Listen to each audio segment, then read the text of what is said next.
Corsa di chiusura dal Savio, un ritirato Comciac e Sem, restano in 8 al via. Lo schieramento: 1 Cenerentola Leo, 2 Barney Lenny, 3 Coschivé, 4 Elora Mo, 5 Dinox, seconda linea, 7 Ermanno Jet, 8 Ergolest, 9 Divine Matley. Favori del pronostico netti per Elora Mo, mentre rimane attardato subito Barney Lenny. In partenza Cenerentola Leo e Coschivé mantengono la prima e la seconda posizione. Poi c'è Ergolest ben partito dalla seconda fila, partiti invece con prudenza Elora Mo.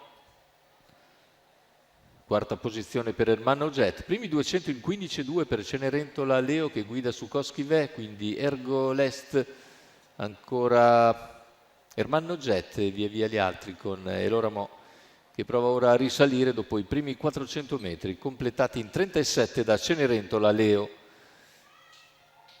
Cenerentola conduce, Coschivé in scia, Ergolest in terza posizione davanti a Ermanno Jet, si avvicina a Elora Mo dopo i primi 600 metri che Cenerentola percorre in 46,8.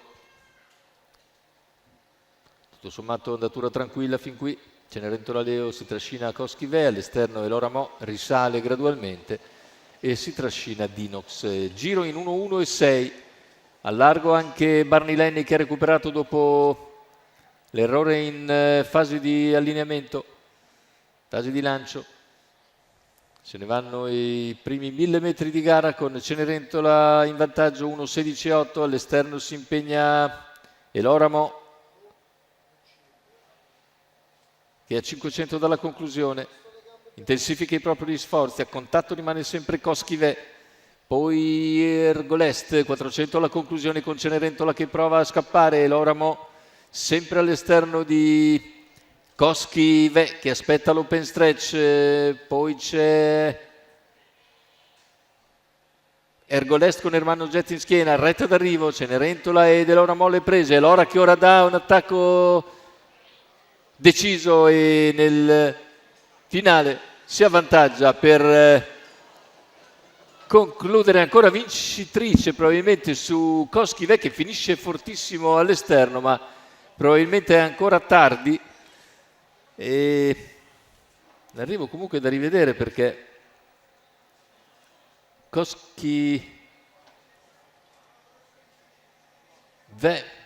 potrebbe aver mantenuto qualcosa di vantaggio ma guadagna sensibilmente Coschivé su Elora Mo. Rivediamo ora, sì, probabilmente riesce a mantenere un pizzico di margine mentre al terzo finisce Ergolest. Comunque aspettiamo l'arrivo anche se dalle immagini che ci mostrano nel fotogramma del rallenti